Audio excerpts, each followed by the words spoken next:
तो आज हम स्टार्ट कर रहे हैं हिस्ट्री का फर्स्ट चैप्टर पढ़ना, जो कि historiography development in the West. इसके पहले कि हम पढ़ना स्टार्ट करें, मैं बता दूं कि प्लेलिस्ट में जाके देख सकते हो। मोस्ट ऑफ लगभग सारे चैप्टर्स जो हिस्ट्री के हैं उसके आंसर्स को मैंने समझाया हुआ है। तो अगर सिर्फ आंसर समझना है, क्वेश्चन आंसर्स करना है तो उसका अलग प्लेलिस्ट है, और अगर पूरा चैप्टर समझना है तो आज से हम उसे स्टार्ट करें। तो हम शुरू करते हैं। देखो, सबसे पहले लिखा हुआ है हिस्टोरियोग्राफी। तो सबसे पहला क्वेश्चन ही हमारे मन में आना चाहिए कि हिस्टोरियोग्राफी का मतलब क्या होता है। देखो, 5th 6th 7th even 4th 5th 6th 7th 8th 9th जब से हम हिस्ट्री पढ़ रहे हैं, हमने हर बार हिस्ट्री पढ़ा है। हर बार हमारे टेक्स्ट बुक में हम हिस्ट्री शब्द देख रहे थे। 10th में आते ही हम एक शब्द देख रहे हैं, और वो कौन सा है? वो है हिस्टोरियोग्राफी। तो मैं बहुत ही सिंपल टर्म्स में और बहुत डिटेल में जाके मैं डिफरेंस समझाता हूँ कि हिस्ट्री और हिस्टोरियोग्राफी में क्या डिफरेंस होता है। देखो, यहाँ पे मैंने लिखा हुआ है कि हिस्ट्री इज़ द इवेंट और period and the study of it. तो इसको मैं समझाता हूँ कि हिस्ट्री क्या है? कोई भी एक इवेंट है या कोई भी एक समय है, कोई भी एक पूरा पीरियड है। जैसे ब्रिटिशर्स हमारे वहाँ पे राज करने को आए, उसको एक इवेंट बोल लो या पूरा एक पीरियड बोल लो। उसकी जब हम पढ़ाई करेंगे ना, तो उसे हम क्या कह रहे हैं? हिस्ट्री। तो हिस्ट्री क्या है? कोई भी एक इवेंट है, कोई भी एक पीरियड है, और हम उसकी पढ़ाई करते हैं, तो उसको हमने क्या बोल दिया? हिस्ट्री। मतलब हमारे पास्ट में जो हुआ है उसे हम क्या कह सकते हैं कि भाई वो क्या हो गया? हमारा हिस्ट्री। लेकिन हिस्टोरियोग्राफी क्या है? Historiography is the study of how history was written. अब इतिहास को कैसा लिखा गया, जो भी चीज़ हमारे पास्ट में हुई थी उसे हमने क्या कह दिया? हिस्ट्री, है ना। कोई भी चीज़ जो हमारे पास्ट में हुई थी उसे हमने क्या कह दिया? हिस्ट्री। लेकिन जो चीज़ हमारे पास्ट में हुई थी उसे कैसे लिखा गया? How history was written, who wrote it, किसने उस हिस्ट्री को लिखा, and what factor influenced how it was written. और जब लिखा गया, क्या क्या चीज़ ने उस जो इंसान लिख रहा है उसके ऊपर क्या क्या चीज़ का प्रभाव था। तो हिस्ट्री एक क्या है? वो एक इवेंट है। वो एक कोई भी एक हादसा मान लो, या कोई भी एक चीज़ जो आज से पहले हुई थी, अभी से पहले हुई थी, उसको हमने बोल दिया हिस्ट्री। पर उसे किस तरीके से लिखा गया है, किसने लिखा है, जब वो लिख रहा था वो क्या सोच कर लिख रहा था, क्या वो एक पक्ष लेके लिख रहा था, या फिर मतलब किसी एक का फेवर लेके लिख रहा था, या फिर वो किसी के बारे में किसी से बहुत गुस्सा है, या फिर उसके मन में उसको नेगेटिव ही लिखा है। ऐसा देख लो कि क्या उसने जब लिख रहा था तो सारे नेगेटिव पॉइंट्स ही लिखे हैं या सारे पॉजिटिव पॉइंट्स ही लिखे हैं। उसको बोलते हैं क्या फैक्टर ने इन्फ्लुएंस किया उसे। तो मेरे हिसाब से अब तुम्हें समझ में आ रहा हो हिस्ट्री क्या है? एक इवेंट है, कोई भी एक चीज़ जो हुई है इतिहास में। फॉर एग्जाम्पल, ब्रिटिशर्स ने हम पे राज किया, वो है हिस्ट्री। लेकिन उस इतिहास को किसने लिखा, है ना, किस तरीके से लिखा, किसने लिखा, और क्या फैक्टर्स इन्फ्लुएंस है, उसे हम कहेंगे हिस्टोरियोग्राफी। जैसे कि देखो, ब्रिटिशर्स ने हम पे राज किया, वो हो गई हिस्ट्री। लेकिन अब अलग अलग लोगों ने अलग अलग इतिहास लिखा। जैसे ब्रिटिशर्स में जैसे कि जेम्स मिल नाम का एक व्यक्ति है ना। जेम्स मिल ने बोला कि भारत पे अब वो रूल करना बहुत ज़रूरी था, क्योंकि भारत में बहुत जो कास्ट के बेस में लोग वैसे बटे हुए थे, या एकदम अंधकार चल रहा था, पूरा डार्क पीरियड था इंडिया में। इसीलिए हमें आके यहाँ पे राज करना ज़रूरी था। जब हम राज करेंगे तो हम भारत को एक अच्छी दिशा में लेके जाएंगे। ये जेम्स मिल बोल रहा है। तो ये जो देखो किस तरीके से जेम्स मिल लिख रहा है, वो क्या लिख रहा है, क्या उसके ऊपर इन्फ्लुएंस है, ये जेम्स मिल का कहना है। लेकिन जब हम इतिहास लिखेंगे तो हम क्या बोलेंगे? भाई हम ठीक थे, ब्रिटिशर्स ने अपने फ़ायदे के लिए हम पे कब्जा किया। तो ब्रिटिशर्स क्या बोल रहे हैं? हमने कब्जा किया भारत के फ़ायदे के लिए, और हम बोल रहे हैं भाई तुमने हम पे कब्जा किया तुम्हारे अपने फ़ायदे के लिए, हमारे फ़ायदे के लिए नहीं। तो देख लो, अलग अलग मत आ रहा है। तो यही जो अलग अलग मत, पर्सपेक्टिव, नज़रिया आ रहा है, उसे हम क्या कह सकते हैं कि वो क्या है? हिस्टोरियोग्राफी। आई होप तुम्हें समझ आ रहा है। हिस्ट्री खाली एक इवेंट है, पर उस पर जो अलग अलग नज़रिया आता है ना, उसे हम कहते हैं हिस्टोरियोग्राफी। ठीक है। तुम्हारे टेक्स्ट बुक में अगर देखोगे ना हिस्टोरियोग्राफी में, तो यहाँ पे जाके लिखा हुआ है कि the writing of critical historical narrative is called historiography. The writing of critical historical narrative is called historiography. हम इस बात को समझेंगे कि यार क्रिटिकल हिस्टोरिकल नरेटिव क्या होता है, वो हम पढ़ेंगे। पर अभी के लिए मुझे बस तुम्हें बेसिक डिफरेंस बताना था कि हिस्ट्री और हिस्टोरियोग्राफी में क्या होता है। देखो, साइंस और हिस्ट्री में ना फ़र्क है। खैर मैं अभी नहीं बोलता हूँ, जब हम टेक्स्ट बुक रीड करते हैं और साथ साथ में समझते हैं। तो मुझे पहले लगा नाम दिख रहा है तो समझा दूँ हिस्टोरियोग्राफी क्या है। एक और बार अगर देखना चाहो तो किस तरीके से हिस्ट्री को लिखी जा रही है, हाउ हिस्ट्री वॉज रिटन, किसने लिखी है और क्या चीज़ों का उनके ऊपर प्रभाव था जब इतिहास लिखे जा रहे थे, उसे हम कहते हैं हिस्टोरियोग्राफी। और सिर्फ वो जो इवेंट है उसे हम क्या कहते हैं, हिस्ट्री। ठीक है, अब रीड करते हैं text book. Development in the West. West मतलब क्या हो गया यहाँ पे, देखो इसको भी मैं समझा देता हूँ कि अगर मान लो ये पूरा वर्ल्ड मैप है तो इंडिया यहाँ पे कहीं पे है, और मैं ऐसे दिखा दूँ लोग कुछ डायरेक्शंस, तो ये है नॉर्थ साउथ ईस्ट और वेस्ट। ठीक है, तो अगर ये इंडिया है यहाँ पे तो इस तरफ कौन सी डायरेक्शन है इंडिया के, वेस्ट। तो बेसिकली यहाँ पे जो वेस्ट की बात कर रहा है यूरोप की बात कर रहा है, यहाँ पे पूरा यूरोप है ना, तो वो यूरोप की बात कर रहा है। तो इंडिया के पर्सपेक्टिव में जब यूरोप की बात करोगे तो यूरोप कहाँ पे, वो पूरा वेस्ट में है। तो हम वेस्ट की बात करेंगे आगे कि इतिहास को किस तरीके से लिखना चाहिए, किस तरीके से अलग अलग नज़रिया को लेना चाहिए, वो कैसे वेस्ट में डेवलप हुआ, वो हम पढ़ने वाले हैं इस चैप्टर में। ठीक है, तो इतिहास को कैसे लिखना चाहिए, अलग अलग नज़रिया लेना चाहिए नहीं लेना चाहिए, किस इंसान ने क्या बोला कि कैसे इतिहास को लिखा जाए, वो ही हम इस चैप्टर में पढ़ने वाले हैं। ठीक है, शुरू करते हैं। सबसे पहले लिखा हुआ है historical research writing and studies are carried out with the objective of understanding the chronology of the past event and their interconnection. देखो क्या बोल रहा है, जो हम हिस्टोरिकल रिसर्च करते हैं, जैसे मान लो मुझे किसी भी इवेंट के बारे में जानना है तो मैं सबसे पहले क्या करूँगा, रिसर्च करूँगा। अब जब मैं रिसर्च करूँगा तो मुझे पहले ज़मीन में जाके मान लो आप खुदाई कर रहा हूँ, मुझे कुछ मिला, मुझे कुछ किताबें मिली, मुझे कुछ पत्ते पे कुछ लिखा हुआ कुछ मिल गया, मुझे कुछ कवर प्लेट में लिखा हुआ मिल गया, तो ये सब किस में आ जाएगा, हिस्टोरिकल रिसर्च में।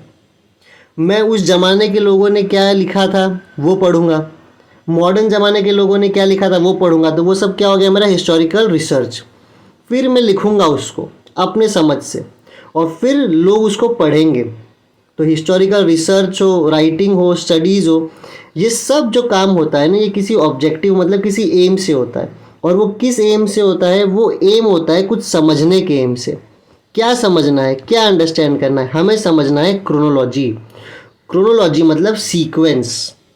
सीक्वेंस मतलब जैसे कि 1 2 3 4 5 6 7, इसको हम क्या बोलते हैं, एक सीक्वेंस। तो हमें सीक्वेंस समझना है हमारे पास्ट का, कि अतीत में हमारे पास्ट में कैसे क्या क्या हुआ था। पहले तो हमें वो क्रोनोलॉजी समझनी है, वो सीक्वेंस समझना है कि अच्छा पहले ये राजा आए थे, फिर ये आए, फिर ये आए, फिर वो आए, ऐसे हमें पूरा सीक्वेंस समझना है।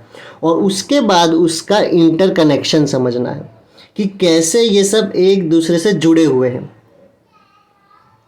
इसको मैं एक और एग्जांपल समझाता हूँ। देखो यहाँ पे तुम्हें पता होगा मुग़ल जो पीरियड था उसमें सबसे पहला था बाबर, उसके बाद उसका बेटा हुमायूं, फिर अकबर, फिर जहांगीर, फिर शाहजहां, फिर औरंगज़ेब। तो ये जो मैंने एक ऑर्डर में तुम्हें लिखा है ये क्या हो गया, एक सीक्वेंस। तो हम हिस्टोरिकल रिसर्च कर रहे हैं, हम उसे लिख रहे हैं, हम उसे पढ़ रहे हैं, क्यों, ताकि सबसे पहले हम एक क्रोनोलॉजी समझें, ये सीक्वेंस समझें। और ये सीक्वेंस समझने के बाद हम इनके बीच का इंटरकनेक्शन समझें। इंटरकनेक्शन समझे मतलब, इंटरकनेक्शन मतलब बाबर ने अगर कोई पॉलिसी लाई थी तो क्या वो पॉलिसी का इम्पैक्ट शाहजहां, अकबर, जहांगीर, औरंगज़ेब इनके पीरियड में भी था या नहीं था। इसको बोलते हैं इंटरकनेक्शन, इतिहास को जोड़ना। एक और एग्जांपल देता हूँ, क्या फ्रेंच रिवॉल्यूशन जो फ्रेंच में हुआ था, अमेरिकन रिवॉल्यूशन जो अमेरिका में हुआ था, क्या उसका कोई कनेक्शन इंडिया में जब हमने आज़ादी पाई थी तो क्या हमने उनसे कुछ सीखा था या नहीं सीखा था। क्या उनका रिवॉल्यूशन और हमारे टाइम पे जो हम मूवमेंट कर रहे थे, क्या उन दोनों में कुछ इंटरकनेक्शन है या नहीं है। क्या हम जो हमें लोग आज़ादी दिलवा रहे थे, क्या वो कुछ उन रिवॉल्यूशन से सीखे थे या नहीं सीखे थे। इसे ही हम कह सकते हैं इंटरकनेक्शन। तो आई होप तुम्हें इंटरकनेक्शन समझ में आ रहा हो। तो जो भी हम हिस्टोरिकल रिसर्च कर रहे हैं, उसे लिख रहे हैं, उसे पढ़ रहे हैं, वो किस एम से कर रहे हैं वो ये एम है कि हम समझें पहले तो वो सीक्वेंस, वो क्रोनोलॉजी को समझें जो हमारे अतीत हमारे पास्ट में हुआ था, और उसके बाद उसे क्या करें, इंटर कनेक्ट कर दें। और ये एक कंटिन्यूस प्रोसेस है, हमेशा याद रखना हिस्ट्री एक कंटिन्यूस प्रोसेस है। क्यों हिस्ट्री एक कंटिन्यूस प्रोसेस इसीलिए है क्योंकि जैसे ही कोई नया एविडेंस आएगा, जैसे ही कोई नया प्रूफ हमें मिलता है, हमारा इतिहास बदल जाएगा। हिस्ट्री ऐसा नहीं, for example Indus Valley civilisation हम पढ़ रहे हैं, तुमने सुना होगा इंडस वैली सिविलाइजेशन। अब नए नए एविडेंस आ रहे हैं कि जो साल हम इंडस वैली सिविलाइजेशन बता रहे थे ना कि इतना साल पुराना है, कुछ ऐसी जगह मिली है जो बहुत जो साल अभी तक हम बता रहे थे उससे भी बहुत पुराने समय की वो मिल चुका है एविडेंस। तो देख रहे हो हिस्ट्री बदल रही है। एक और एग्जांपल लेता हूँ, इंडस वैली सिविलाइजेशन जो है, जो उसमें रिटन स्क्रिप्ट मिला है, जो भी लिखी हुई चीज़ मिली है, वो अब तक हम समझ नहीं पाए हैं। जिस भी साल हम उसको समझ गए अच्छे तरीके से, हमारा इतिहास और बदल जाएगा। समझ रहे हो? तो ये कैसा है, कंटिन्यूस प्रोसेस है। तो आई होप तुम्हें ये वाला पैराग्राफ समझ में आएगा। मैं अच्छा खासा डिटेल में तुम्हें बता रहा हूँ ताकि तुम्हें एक मज़ा आए पढ़ने में। तो जो भी हिस्ट्री में रिसर्च हो रहा है, हम लिख रहे हैं, पढ़ रहे हैं, इसका एक एम है। वो एम है हम पूरा सीक्वेंस को समझें और साथ में उसके पूरा इंटरकनेक्शन समझें कि कैसे ये सब चीज़ जुड़ी हुई है। ठीक है, आगे चलते हैं। ठीक है, in the physical and natural science, देखो फिजिकल साइंस और नेचुरल साइंस को मान लो, फिजिकल साइंस को मान लो जो तुम्हारा फिजिक्स और केमिस्ट्री है उसको मान लो तुम फिजिकल साइंस, और नेचुरल साइंस मतलब जो तुम्हारा बायोलॉजी है वो क्या हो गया, नेचुरल साइंस। तो in the physical and the natural science the empirical method, laboratory method of experiments and observation is carried to verify the available knowledge. This method allows formulating law that remain true irrespective of time and space. Those law can be tested and proved repeatedly. मतलब समझो इसका, ये बोल रहा है कि जब तुम फिजिक्स पढ़ रहे हो, तुम केमिस्ट्री पढ़ रहे हो, तुम बायोलॉजी पढ़ रहे हो, इन सब में ना एम्पेरिकल मेथड इस्तेमाल होता है। इन सब को जानने के लिए कौन सा मेथड इस्तेमाल होता है, एम्पेरिकल मेथड। अब ये टेक्स्ट बुक खोल के बैठो और अंडरलाइन कर लो, फिलअप में कभी कभी आ जाता है। ये सारा कौन सा मेथड है, एम्पेरिकल मेथड। इसका मतलब क्या है, इसका मतलब है कि इसमें तुम एक्सपेरिमेंट कर सकते हो, एक्सपेरिमेंट करके तुम इसमें लॉ बना सकते हो। और जब ये तुम लॉ बनाओगे ना साइंस में, ये लॉ किसी भी समय किसी भी जगह, टाइम मतलब समय और स्पेस मतलब जगह, किसी भी समय किसी भी जगह वो सेम ही रहने वाला है, वो बदलने वाला नहीं है। देखो लिखा है this method allow us formulating law, मतलब इस मेथड से, कौन से मेथड से, एम्पेरिकल मेथड। एम्पेरिकल मेथड मतलब ऐसा मेथड जो तुम लैब में, जिसमें तुम एक्सपेरिमेंट कर सकते हो, इस मेथड से तुम एक लॉ बना सकते हो। और ये मेथड किसी भी जगह किसी भी समय किसी भी जगह क्या रहेगा, ट्रू ही रहेगा, वो बदलने वाला है नहीं। तुम कहीं भी इसको टेस्ट कर सकते हो और वो लॉ क्या रहेगा, सही रहेगा। जैसे कि जब तुम साइंस 1 पढ़ रहे हो, है ना, अब जो ग्रेविटी है, वो ग्रेविटी की जो नियम है वो तुम कहीं भी लेके जाओ पूरे इक्वेटर पे, तो भैया वो ग्रेविटी का नियम तो सेम ही रहने वाला है। ठीक है, तो साइंस में क्या होता है ना, साइंस में हम एक्सपेरिमेंट कर सकते हैं। अब एक्सपेरिमेंट करके हम नियम बना सकते हैं और वो नियम, वो कानून हर जगह सेम रहने वाला है। लेकिन ये चीज़ हम हिस्ट्री में नहीं कर सकते। क्या तुम हिस्ट्री में कोई एक्सपेरिमेंट कर सकते हो? क्या हिस्ट्री में तुम एम्पेरिकल मेथड लगा सकते हो, कोई एक्सपेरिमेंट कर सकते हो? क्या मैं ये कर सकता हूँ कि मैं बाबर को फिर से बोलूँ भाई आ जा, फिर से जिंदा हो जा, मेरे को एक्सपेरिमेंट करना है?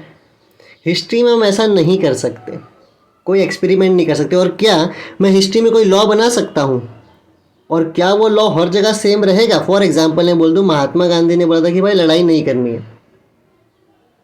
अब क्या ये लड़ाई, या फिर किसी एक इंसान ने बोला था लड़ाई करनी है, और मैं बोल दूँ अगर ये चीज़ इंडिया में काम की है तो ये चीज़ अमेरिका में भी काम करेगी ही करेगी। जैसे ग्रेविटी तुम इंडिया में देखो या अमेरिका में देखो सेम होगा। लेकिन जो हिस्ट्री इंडिया की है, जो नियम कानून, जो तरीका हमने इंडिया में लगाया, क्या वही तरीका हम अमेरिका में भी लगा सकते हैं सेम टू सेम? नहीं, क्योंकि हर जगह परिस्थिति अलग है, हर जगह का राजा अलग है, हर जगह की समस्या अलग है।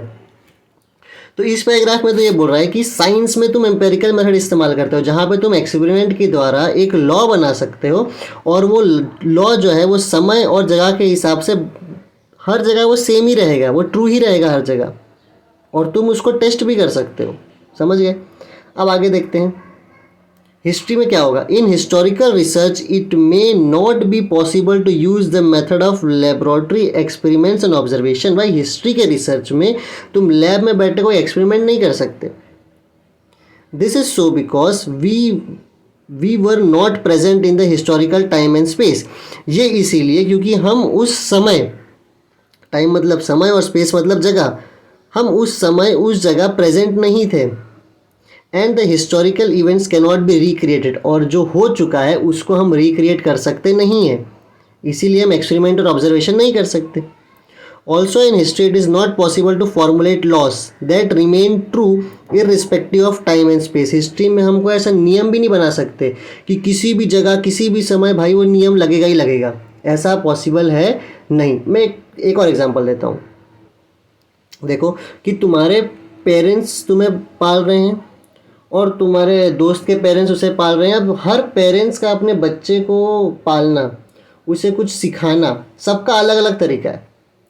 क्या तुम एक ही नियम हर बच्चे पे लगा सकते हो? हर पेरेंट्स को बोलोगे कि नहीं इसी नियम से ही तुम पालो, वो पॉसिबल नहीं है। हर पेरेंट्स का अपना तरीका है ना। सब जगह तुम सेम नियम सेम कानून नहीं लगा सकते। वैसे ही हिस्ट्री और साइंस में ये फ़र्क है। साइंस क्या है, वो हर जगह सेम है, तुम वहाँ पे नियम बना सकते हो, पर हिस्ट्री हर जगह सेम नहीं है। तुम उसकी रिसर्च करोगे तो तुम कोई एक लॉ नहीं बना सकते, और वो लॉ हर जगह सही रहेगा भी नहीं। ठीक है, आगे चलते हैं। लेकिन हमें हिस्ट्री तो पढ़ना है, हिस्ट्री तो हमें समझना है, तो क्या करें? इसके लिए हम क्या करते हैं, हिस्ट्री को समझने के लिए, शुरू करने के लिए, to begin we need an expert. हमें भाई एक एक्सपर्ट आदमी चाहिए ताकि वो हिस्ट्री हमें बता पाए। तो हमें कौन चाहिए? एक एक्सपर्ट। अब जो हमें एक्सपर्ट चाहिए वो क्या, एक्सपर्ट मतलब समझ रहे हो ना? एक्सपर्ट मतलब यार जो इंसान समझ रहा है, जो इंसान जानता है बहुत कुछ, उसको हम कहते हैं एक्सपर्ट।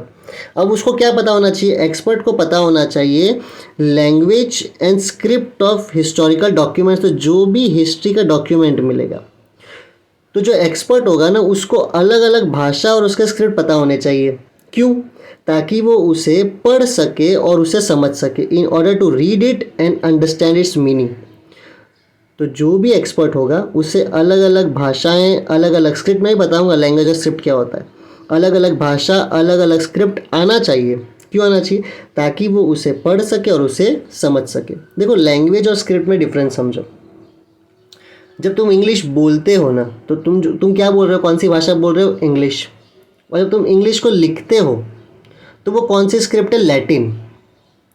और लैटिन स्क्रिप्ट में कितने लेटर्स हैं? 26 ABCD जो बोलते रहते हो दिन भर। तो देखो जब तुम इंग्लिश बोल रहे हो तो कौन सी भाषा बोल रहे हो? लैंग्वेज कौन सी है? इंग्लिश। उसे लिख रहे हो तो कौन सा स्क्रिप्ट हो गया? लैटिन। वैसे ही तुम हिंदी, जब मैं भी हिंदी बोल रहा हूँ तो मैं हिंदी बोल रहा हूँ तो मेरा लैंग्वेज कौन सा हो गया? हिंदी। और जब मैं हिंदी को लिखूँगा तो कौन सा स्क्रिप्ट में लिखूँगा? देवनागरी। समझ रहे हो? वैसे ही मराठी बोलूँगा तो मराठी लिखूँगा तो वापस कौन सी स्क्रिप्ट है? वो देवनागरी। समझ रहे हो? लैंग्वेज और स्क्रिप्ट, स्क्रिप्ट मतलब लिखना, भाषा को लिखना, और लैंग्वेज मतलब तुम उसको बोल रहे हो। तो जो एक हिस्टोरियन है ना, उसको भाषा भी पता होना चाहिए और लिखावट भी पता होना चाहिए, ताकि वो अलग अलग डॉक्यूमेंट जो लिखे हैं उसे वो रीड कर पाए और उसे समझ पाए। ये एक्सपर्ट क्यों चाहिए? क्योंकि भाई हिस्ट्री में कोई एक्सपेरिमेंट तुम कर सकते नहीं हो, तो हमें क्या चाहिए? एक एक्सपर्ट चाहिए, सिंपल सी बात है। और क्या होना चाहिए एक्सपर्ट के पास? Also the experts can examine the authenticity of the document. अब देखो एक्सपर्ट को अगर अलग अलग भाषा, अलग अलग स्क्रिप्ट पता है, तो वो ऑथेंटिसिटी का मतलब होता है कितना वो चीज़ सही है या नहीं, वो भी वो पता कर सकता है। कैसे? जैसे कि लेटरिंग स्टाइल। लेटरिंग स्टाइल मतलब हर किसी का लिखने का तरीका अलग है, तो उसको हम क्या कहते हैं? Lettering style. तो वो चीज़, वो डॉक्यूमेंट कितना सही है या नहीं, वो पता कर सकता है by lettering style. For example देखो, जब अशोका राजा थे उनके ज़माने में लिखने का तरीका अलग था। जब गुप्ता डायनेस्टी आया, जब गुप्ता एम्पायर आया, तब लिखने का तरीका अलग था। तो अब मान लेते हैं, एग्जांपल लेता हूँ तो और समझ में आएगा। मान लो कोई एक एक्सपर्ट है और उसको एक डॉक्यूमेंट मिला है और वो डॉक्यूमेंट मिला है अशोका के टाइम का। उसको सबसे पहले तो भाषा आनी चाहिए और स्क्रिप्ट आनी चाहिए। मान लो उसको भाषा और स्क्रिप्ट आ गई। अब उसे जानना है कि भाई ये डॉक्यूमेंट उसी समय का है या नहीं। तो उसे पता होना चाहिए लेटरिंग स्टाइल कि उस ज़माने में लोग लिखते कैसे थे। अगर ये उस ज़माने की लिखी हुई चीज़ मिली है तो जो इसने लिखा होगा वो भी किस तरीके से लिखा होगा, उस ज़माने के तरीके से। तो लेटरिंग स्टाइल पता होना चाहिए उसको। फिर author style of writing, her author के लिखने का तरीका क्या होता है, अलग अलग होता है, तो वो भी उसे पता होना चाहिए। फिर मैन्युफैक्चरिंग डेट, अगर कोई चीज़ उसे मिली है तो उसे उसका मैन्युफैक्चरिंग डेट पता करने से मालूम पड़ेगा क्या ये उस ज़माने का है या नहीं। मैन्युफैक्चरिंग डेट मतलब कब वो चीज़ बनी है। एंड टाइप ऑफ पेपर, भाई अलग अलग ज़माने में अलग अलग पेपर इस्तेमाल हो रहा था ना, तो वो टाइप ऑफ पेपर से भी तुम पता कर सकते हो क्या ये डॉक्यूमेंट ऑथेंटिक मतलब सही है या नहीं। फिर स्टैम्प ऑफ अथॉरिटी, तुम जानते ही हो अलग अलग तरीके का स्टैम्प अलग अलग ज़माने में इस्तेमाल हो रहा था। तो अगर तुम्हें जानना है कि चीज़ ऑथेंटिक है या नहीं तो वो स्टैम्प ऑफ अथॉरिटी चेक कर लो, etcetera. Such document is further scrutinize मतलब चेक करना by historians with the help of relevant historical references. अब ऐसे डॉक्यूमेंट्स को हिस्टोरियन वापस चेक करते हैं अलग अलग रेफरेंस से। जैसे मान लो एक किताब मिल गई किसी हिस्टोरियन को, उसे पता करना है कि भाई ये किताब उसी ज़माने का है या नहीं है। सबसे पहले उसे क्या पता होना चाहिए, लैंग्वेज एंड स्क्रिप्ट। क्या पता होना चाहिए, language and script. Language script के बाद वो चेक करेगा उसका लेटरिंग स्टाइल। फिर देखेगा जिस ऑथर का नाम है क्या उस ऑथर का लिखने का तरीका यही था या नहीं था। फिर चेक कराएगा कि क्या, चेक करो ये पेपर तभी बना था या नहीं बना था। फिर बोलेगा कि भाई ये टाइप ऑफ पेपर क्या उस ज़माने का पेपर है या नहीं है।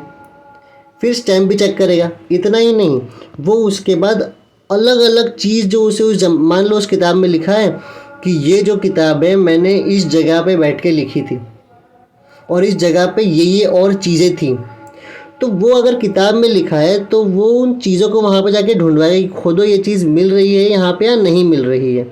अगर नहीं मिल रही है तो ये रियल डॉक्यूमेंट है नहीं। तो आई होप तुम्हें समझ आया होगा ये पैराग्राफ में कि एक एक्सपर्ट चाहिए। बेसिक तुम्हें याद रखना है, क्वेश्चन अगर आ गया कि एक एक्सपर्ट को क्या क्या पता होना चाहिए, लैंग्वेज और script, lettering style, author style of writing, manufacturing date, type of paper, stamp of authority etcetera. तो ये तुम्हें थोड़ा सा याद रहना चाहिए। मैं अगर सिंपल तरीके से बोल दूँ तो भाई जो एक्सपर्ट है उसको भाषा, लैंग्वेज आनी चाहिए, स्क्रिप्ट आना चाहिए, किस तरीके से लिखा गया, लेटरिंग स्टाइल, फिर ऑथर का राइटिंग स्टाइल उसे पता होना चाहिए, फिर पेपर कब बना और कौन सा पेपर है ना, वो उसे पता होना चाहिए, और स्टैम्प ऑफ अथॉरिटी के बारे में उसे पता होना चाहिए। तो आई होप तुम्हें ये वाला भी समझ में आ गया होगा। इसके बाद ये वाला टॉपिक है जस्ट अभी हम करेंगे, उसके पहले मैं कुछ बता दूँ। देखो हमने यहाँ पे जस्ट पढ़ा हिस्टोरिकल रिसर्च, लेकिन अगर किसी हिस्टोरियन को, किसी आदमी को रिसर्च करना है ना तो उसे काफ़ी कुछ आना चाहिए तभी वो अच्छे से रिसर्च कर पाएगा। उसे क्या क्या आना चाहिए देखते हैं। देखो बहुत सारे चीज़, method of various disciplines are useful in historical research. तो भाई हिस्टोरिकल रिसर्च अगर करना है तो बहुत सारे चीज़ यूज़फुल होते हैं, तुम्हें काफ़ी चीज़ आनी चाहिए। जैसे कि सबसे पहले अगर रिसर्च करना है तो तुम्हें क्या पता होना चाहिए या फिर क्या आना चाहिए और क्या हेल्पफुल होती है हिस्टोरिकल रिसर्च करने के लिए। सबसे पहला जो हेल्प करता है रिसर्च में वो होता है आर्कोलॉजी। आर्कोलॉजी मतलब होता है कि तुमने ज़मीन को खोद के कुछ चीज़ें उसमें निकाल रहे हो। तो अगर तुम्हें ज़मीन में से कोई चीज़ मिल गई तो भाई वो रिसर्च के लिए क्या होता है, बहुत ज़्यादा हेल्पफुल होता है। फिर है आर्काइवल साइंस। आर्काइव या फिर आर्काइव्स क्या होता है ना, जैसे लाइब्रेरी होती है जहाँ पे किताबें रखी होती हैं, वैसे ही आर्काइव्स में क्या होता है, आर्काइव्स या आर्काइवल में पुराने चीज़ें रखी होती हैं। ठीक है, अभी के लिए इतना याद रखो। फिर है मैन्युस्क्रिप्टोलॉजी। मैन्युस्क्रिप्ट मतलब जो भी डॉक्यूमेंट्स हाथ से लिखी गई है उसे हम क्या कहते हैं, मैन्युस्क्रिप्ट्स। तो उसे पता होना चाहिए, लेटरिंग स्टाइल वो सब। फिर एपिग्राफी। एपिग्राफी मतलब क्या है, स्टडी ऑफ इंस्क्रिप्शन। अच्छा, इंस्क्रिप्शन मतलब क्या है, जैसे मान लो तुम राउंडर से दीवार पे लिख देते हो तो उसको तुम क्या कह सकते हो, इंस्क्रिप्शन। जो पत्थरों पे नहीं पुराने ज़माने में लिखते थे पूरा उसमें इंस्क्राइब करके, उसे हम क्या कहते हैं, इंस्क्रिप्शंस। तो वो भी उनको पता होना चाहिए, बहुत हेल्पफुल। अगर वो मिल गया तो बहुत हेल्पफुल होगा। फिर लेटरिंग स्टाइल तो हम बात कर चुके हैं। फिर लिंग्विस्टिक्स। लिंग्विस्टिक्स मतलब अलग अलग भाषाएँ। फिर है न्यूमिस्मेटिक्स। न्यूमिस्मेटिक मतलब स्टडी ऑफ कॉइन, सिक्का। अलग अलग ज़माने में अलग अलग सिक्का इस्तेमाल होता था। और फिर जीनोलॉजी मतलब स्टडी ऑफ लीनिएज। देखो जीनोलॉजी को समझाऊँ, अभी जस्ट हमने किया। देखो ये है जीनोलॉजी, स्टडी ऑफ लीनिएज, कि भाई बाबर का बेटा हुमायूं, हुमायूं के बाद अकबर, जहांगीर, शाहजहां और औरंगज़ेब। तो ये सारी चीज़ें हिस्टोरिकल रिसर्च में बड़ी हेल्पफुल होती है। आर्कोलॉजी हो गया। अब क्वेश्चन कैसा आएगा, क्वेश्चन आएगा various disciplines useful in historical research, और तुम्हें बॉक्स बहुत सारे ऐसे बॉक्स बना के दे देंगे, तो तुम्हें पता होना चाहिए कुछ डिसिप्लिन्स याद करो, जैसे कि आर्कोलॉजी ज़मीन को खोदना, आर्काइवल साइंस पुरानी किताबें पढ़ना, मैन्युस्क्रिप्टोलॉजी मतलब जो हाथ से लिखी हुई किताबों को पढ़ना, एपिग्राफी मतलब इंस्क्रिप्शन जो दीवारों पे तुम ऐसे पूरा इंस्क्राइब करके लिख दो, फिर लेटरिंग स्टाइल, फिर लिंग्विस्टिक अलग अलग भाषाएं जानना, न्यूमिस्मेटिक्स सिक्कों के बारे में जानना, जीनोलॉजी स्टडी ऑफ लीनिएज। इसमें से तुम 4 को तो मिनिमम याद कर लो। तो आर्कियोलॉजी कर लो, फिर एपिग्राफी क्योंकि एपिग्राफी के बारे में आगे हम बात करने वाले हैं, फिर ये एनालाइजिंग ऑफ लेटरिंग स्टाइल, अभी भी हमने लेटरिंग स्टाइल की बात की थी। तो 4 चीज़ इसमें से तुम्हें याद करना है। Various disciplines useful historical research ऐसा क्वेश्चन आएगा और 4 याद अभी कर लो, archaeology, numismatics, genealogy, linguistics, manuscriptology, epigraphy. बहुत डिफिकल्ट नहीं है, अगर तुम 2-3 बार देख लोगे तो तुम इसे लिख लोगे। हाँ, स्पेलिंग 1-2 बार ध्यान से देख लेना इनका, ठीक है। अब ये वाला जो हिस्टोरिकल रिसर्च मेथड है और उसके साथ साथ ट्रेडिशन ऑफ हिस्टोरियोग्राफी और एक और टॉपिक है मॉडर्न हिस्टोरियोग्राफी के 4 कैरेक्टरिस्टिक्स, ये हम कवर करते हैं अपने नेक्स्ट वीडियो में। Thank you.